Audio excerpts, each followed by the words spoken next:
राज्यात सध्या थंडीची चाहूल लागलेली आहे। बहुतेक ठिकाणी तापमानाचा पारा हा घसरलेला आहे। थंडीचा जोर वाढण्याचा अंदाज व्यक्त केला जातोय। 15 नोव्हेंबर नंतर संपूर्ण राज्यात थंडी पडण्याची शक्यता आहे। राज्याच्या बहुतेक भागात कमाल आणि किमान तापमानात घसरण झालेली आहे। राज्यात थंडीची चाहूल लागल्याचे संकेत या घसरणाऱ्या तापमानाच्या पाऱ्याने दिलेत। येत्या काही दिवसांमध्ये राज्यात थंडीचा जोर वाढण्याचा अंदाज आहे। पुढील 4 दिवस विदर्भ मराठवाड्यामध्ये काही ठिकाणी ढगाळ वातावरण राहील, तर त्यानंतर 15 नोव्हेंबर नंतर संपूर्ण राज्यात थंडी पडण्याची शक्यता आहे। विदर्भ उत्तर महाराष्ट्रात रात्री आणि पहाटेच्या हवेत गारवा जाणवायला लागलाय। त्यामुळे गुलाबी थंडीची चाहूल तर लागली आहे, मात्र हुडहुडी भरवणारी थंडी मात्र अजूनही आपल्याला वाढ बघायला लावणार आहे।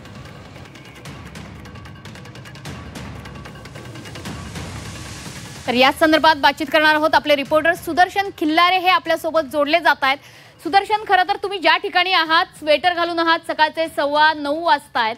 काय परिस्थिती आहे तुमच्या भागामध्ये आणि आता थंडीची चाहूल लागतेय, गुलाबी थंडी आहे? नागरिकांना खरं तर थंडीची प्रतीक्षा होती आणि अखेर राज्याच्या बहुतांश भागात आता थंडीची हुडहुडी भरायला सुरुवात झालेली, कारण की राज्याच्या बहुतांश भागात कमाल आणि किमान तापमानात घट व्हायला सुरुवात झाली। मोसमी पावसाचं जे प्रमाण होतं, परतीचा प्रवास वेळेवर झाला, मात्र काही भागात पुन्हा पाऊस सुरू झाला, अवकाळी पाऊस सुरू झाला। त्यामुळे थंडीचं गणित कुठेतरी बिघडल्याचं चित्र पाहायला मिळालं होतं। अनेक ठिकाणी पाऊस पुन्हा सुरू झाल्यामुळे उकाडा नागरिकांना खरं तर जाणवायला लागला होता। हवामान विभागाने आता अंदाज दिलाय की येत्या काही दिवसात थंडीची चाहूल आणि आणखी वाढणार आहे। थंडीचा परिणाम आणखी राज्याच्या बहुतांश भागात पाहायला मिळणार आहे। पुढचे 4 दिवस आहे, विदर्भ आहे, मराठवाडा या ठिकाणी वातावरण ढगाळ राहण्याची शक्यता। मात्र 15 नोव्हेंबर नंतर राज्यात संपूर्णतः थंडीची लाट पसरण्याची शक्यता हवामान विभागानं वर्तवली आहे।